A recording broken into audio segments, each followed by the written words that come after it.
Hi guys, dali ba ni Cornelio mag-DIY na punta niya to ang pa-birthday celebration sa ato ang bata. So kay ganahan ko makatipid, so parehan ako ganahan makatipid ug ganahan murag na indot hala sige pag DIY na mo. Carton ra akong gigamit na guys, ning glasin hala patapot-tapot.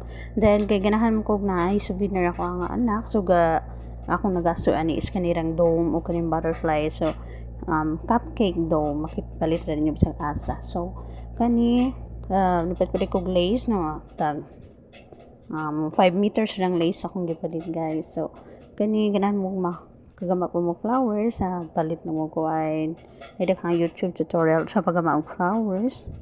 So mo ngani rin siya guys paggamay patapot sequence attach yung butterfly, then ato dayon siyang tauran og mga unsay bululi yung mga design, then atong pa pilitan diha nga maligong na iyahang cupcake dome nga dili siya maukal-ukal. So ato di siya butangan og lace para nindot makover ang iyahang mga edge sa iyahang gilid ba makoveran tong mga glue stick bitaw. So nahuman ra gud ang ato ang DIY.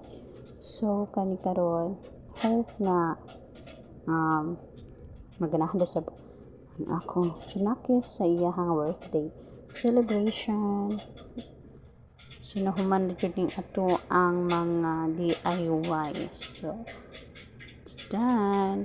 Galing wala lang kayo ni siga ning ato ang 16 kaya napundar ang ato ang suga ang gipapilit dira.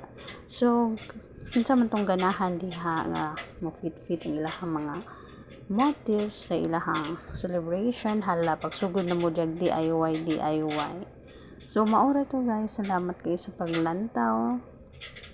If you want to see more DIY stuff on my channel, just visit my YouTube channel which is SJVV Vlogs and also Duara Vlogs. So maura to guys, bye bye, thank you for watching.